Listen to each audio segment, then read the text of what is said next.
Size na hindi para sa'yo ang isang babae o sa madaling salita, hindi siya ang babaeng nakatadhana para sa'yo. For today's vlog, yan po yung ating pag-uusapan pero mag-subscribe ka na po muna. Maraming salamat. God bless po. So proceed na po tayo agad sa size number 1. Hindi siya supportive sa mga pangarap mo. Sa madaling salita, kontrabida siya sa mga pangarap mo. O kaya sa mga gusto mong gawin sa buhay mo, kontrabida siya. So never siya o kaya bibira lang siyang sumusuporta sa'yo, no? Laging kadalasan, no? Kontrabida siya. So kapag po ganyan ang babae, Lods, size po yan na hindi sa'yo nakatadhana ang babae na yan.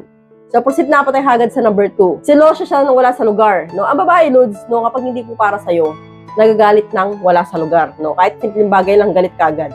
So, kapag po ganyan ang ganyan lagi, Lods, ang babae, yung parang sobrang selosa, parang baliw na, no? Parang may katok na. So, yan po ay hindi normal.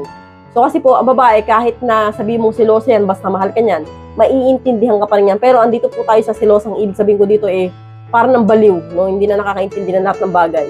So, ibig sabihin po, itong babae na ito, hindi po yung nakatadhana sa'yo kasi po, hindi ka po niya maintindihan. Hindi ka po niya maintindihan at bukod doon, no, mas malakas ang selos niya kaysa sa tiwala niya sa'yo.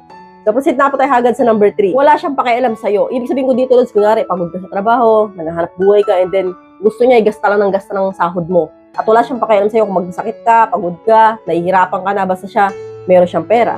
So kapag po ganyan, Lods, ang babaeng kasama mo ngayon, ibig sabihin, hindi po yan para sa'yo. At hindi po siya ang babaeng nakatadhana sa'yo. Kasi po, ang babaeng talagang mahal ka, no? Iintindihin niya po na, syempre, kalusugan mo. Na kailangan okay ka rin, syempre, at ilalagay niya rin sa tama yung perang pinaghihirapan mo. Dapat ay hagad sa number 4. Makitid ang utak niya pagdating sa'yo, no? Ito po, Lods, yung kapag nag-aaway kayo, yun na nga, no? Lagi siyang panalo.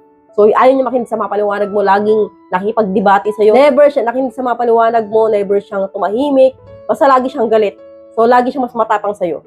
So, kapag po ganyan, Lods, ang babae sa'yo, makitid ang utak, iwanan mo na po yan. No, kasi po, magiging stress lang yan sa buhay mo. So, proceed na po tayo agad sa number 5. Laging break up ang salita. No, kapag nag-aaway kayo, laging sabi sa hiwalay na tayo, break na tayo, ayoko na, pagod na ako sa'yo. So, laging ganun, Lods, no, napakabilis sa kanyang humamon ng hiwalayan, no. So, kapag po napapansin niyo po yan sa babaeng karelasyon mo ngayon, alam niyo na po yan, no? Ibig sabihin, posibleng hindi siya nakatadhana sa'yo. Kasi po, ang babaeng talagang mahal ka, takot po yan sa hiwalayan. So, minsan magsasalita yan pag punong-puno na, no? Pag galit na galit na. Minsan, magsasalita ng break up na tayo. Pero, hindi po lagi dapat ganun. Pero kapag itong babaeng kasama mo ngayon, laging bukas bibigyan, no? Magtaka ka na po dyan. So, ibig sabihin, hindi po siya ang babaeng nakatadhana para sa'yo kapag nakikita niyo po itong mga signs na ito. So hanggang dito na lang po tayo mga Lods. I hope you learned something new in this video. More videos to come. So stay connected. See you again to my next video. God bless. Bye-bye!